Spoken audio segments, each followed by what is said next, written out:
Greetings folks. In this video, I will show you the second way to name the threads using the old Threads API.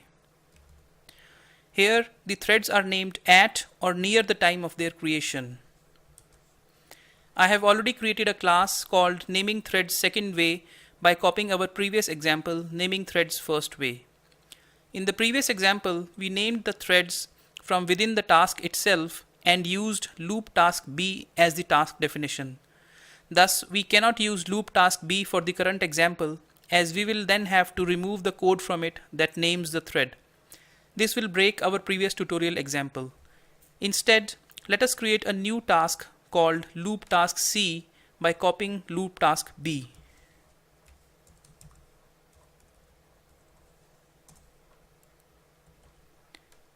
In the loop task C, we are going to remove the line where we were naming the thread.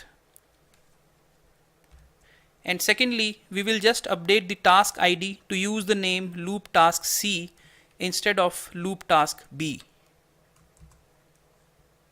Rest of the code remains the same. So let me put loop task C in a separate editor window side by side so that we can refer to it easily. In the naming thread second way class, we need to replace all instances of loop task B with loop task C first. And doing Ctrl+Shift+O now to update the imports and saving it. Now there are two ways of naming the thread at creation time. First, we can use the two arguments constructor of the thread class that takes a name in addition to a runnable, like this.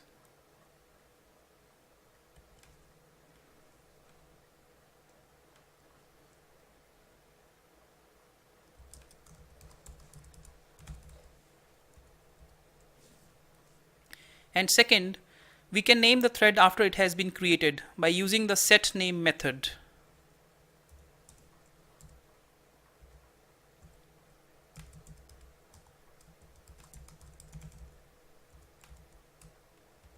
If you remember, we used this method in the previous example too while naming the thread from within the task. Obviously, to use this method, you need to have captured the thread reference first. And that's it. Let's run this class.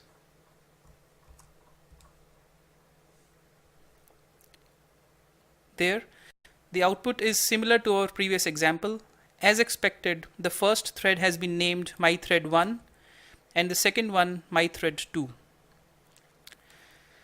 Now, what if we name the second thread after it has been started? Let's try to do it and see what happens. So I'll just comment out this line here and add this line here where we name the thread. Let us also add certain delay before we update the name of the second thread.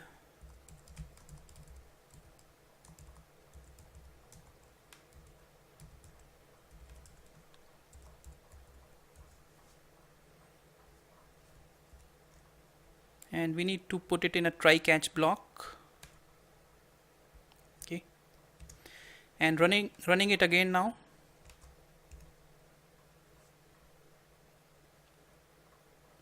The first thread is named mythread1 just like we named it.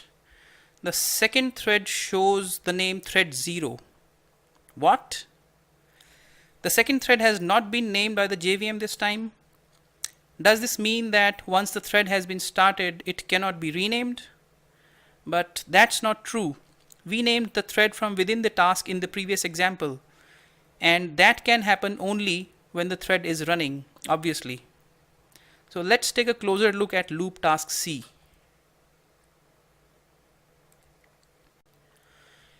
Here, we are extracting the thread name only once at the task start and using that name everywhere in the sysouts. Let's update this class and extract the thread name every time we want to use it. I'll just comment out the existing sysouts and put in new ones there with the update so that you can refer to all the changes later when you do it yourself. So just copy this code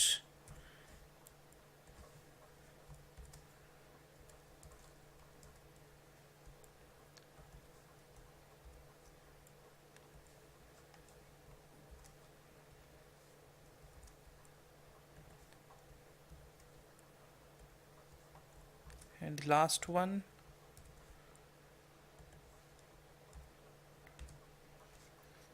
Okay, let's run our example again.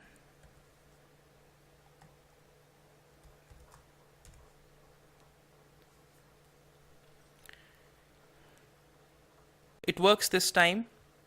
Initially, the name of the thread is printed as thread 0 only for some time. Then after the 800 milliseconds duration is over, the setName method is executed, after which the name of the thread becomes mythread2 here. So do you see what happened? In the last video, I had warned against changing the thread name at runtime. Here we had coded loop task C, thinking that the name of the thread is not going to change once the thread had started. But it did. And our output went haywire, showing wrong results. Looking at that output, one could easily have been led to believe that the JVM does not allow changing the thread name at runtime, which is a wrong conclusion. And most of the time, most of the people code like that only, like loop task C, when it comes to thread names. Here, I just want to emphasize again to not rename the thread once it has started unless you have a good reason to do so.